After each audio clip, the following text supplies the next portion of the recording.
Welcome to Azeez flavour. ഇന്ന് ഞാൻ നിങ്ങളായിട്ട് ഷെയർ ചെയ്യാൻ പോകുന്നത് ഒരു അടിപൊളി ബീഫ് കട്ട്ലേറ്റ് റെസിപ്പിയാണ്. വീട്ടിലുണ്ടാവുന്ന ചുരുങ്ങിയ ഇൻഗ്രീഡിയൻസ് വെച്ചുകൊണ്ട് വളരെ എളുപ്പത്തിൽ ഉണ്ടാക്കാൻ പറ്റിയ ഒരു അടിപൊളി ഈവനിങ് സ്നാക്കാണ്. ഇൻഗ്രീഡിയൻസ് ഡിസ്ക്രിപ്ഷൻ ബോക്സിൽ കൊടുത്തിട്ടുണ്ട്. നമ്മുടെ വീഡിയോ ഇഷ്ടപ്പെടുകയാണെങ്കിൽ സബ്സ്ക്രൈബ് ചെയ്യുക, ലൈക്ക് ചെയ്യുക, ഫാമിലി ആൻഡ് ഫ്രണ്ട്സുമായി ഷെയർ ചെയ്യുക. അപ്പൊ നമുക്ക് സ്റ്റാർട്ട് ചെയ്യാം. പാൻ ചൂടായതിനു ശേഷം അതിലേക്ക് വെജിറ്റബിൾ ഓയിൽ ഇടുക. ഇനി അതിലേക്ക് ചെറുതായി അരിഞ്ഞ ഒരു സവാള ഇട്ടതിനു ശേഷം നല്ലോണം വഴറ്റുക. ഉള്ളി കുറച്ച് ബ്രൗണിഷ് കളർ ആവുന്നത് വരെ നമുക്ക് വഴറ്റാം. ഉള്ളി പെട്ടെന്ന് ആയി കിട്ടാൻ വേണ്ടി നമുക്ക് അതിലേക്ക് ഉപ്പിടുക. അതിനുശേഷം പച്ചമുളക് ചെറുതായി അരിഞ്ഞത് നമുക്ക് ഇട്ട് കൊടുത്ത് നല്ലോണം ഇളക്കുക.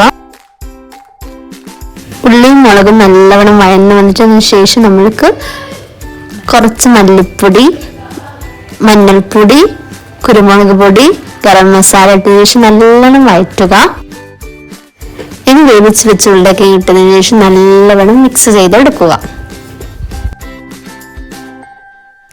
മഞ്ഞൾപ്പൊടിയും ഉപ്പും ഇട്ട് വേവിച്ച് ക്രഷ് ചെയ്തെടുത്ത ബീഫ് നമുക്ക് ഇടുക. അതിനുശേഷം നല്ലവണ്ണം മിക്സ് ചെയ്യുക. ആവശ്യത്തിന് ഉപ്പും ഇട്ട് നല്ലവണ്ണം മിക്സ് ചെയ്ത് ബോൾസ് ആക്കി എടുക്കാൻ വേണ്ടി നമുക്ക്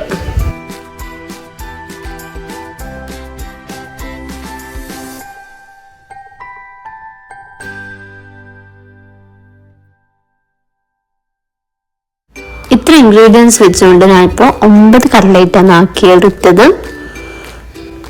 കട്ട്ലേറ്റിന്റെ ഷേപ്പ് ഇതേപോലെ ആക്കിയതിനു ശേഷം മുട്ടയിൽ ഡിപ്പ് ചെയ്തതിനു ശേഷം ബ്രെഡ് ക്രംസിനെ നമുക്ക് കോട്ട് ചെയ്തെടുക്കാം.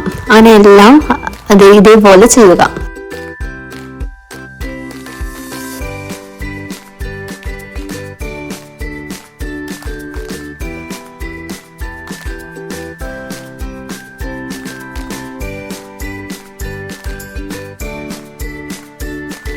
ഇനി നമുക്ക് പാൻ ചൂടാക്കി ഓയിൽ ഒഴിക്കാം. ഞാനിവിടെ ചെയ്യുന്നത് ഷാലോ ഫ്രൈ ആണ്. നിങ്ങൾക്ക് വേണമെങ്കിൽ ഡീപ് ഫ്രൈയും ചെയ്യാം. ഇനി നമുക്ക് നമ്മുടെ കട്ട്ലേറ്റ്സ് ഓരോന്നോരോന്നായി ഫ്രൈ ചെയ്തെടുക്കാം. ഗോൾഡൻ ബ്രൗൺ ആവുന്നത് വരെ നമുക്ക് ഫ്രൈ ചെയ്തെടുക്കാം. നമ്മൾ സിമ്പിൾ ബീഫ് കട്ട്ലേറ്റ് ഇവിടെ റെഡി ആയിരിക്കുന്നു. നല്ല ചൂട് ചായൻ്റെ ഒപ്പം നമുക്ക് ഇതിന് സെർവ് ചെയ്യാം.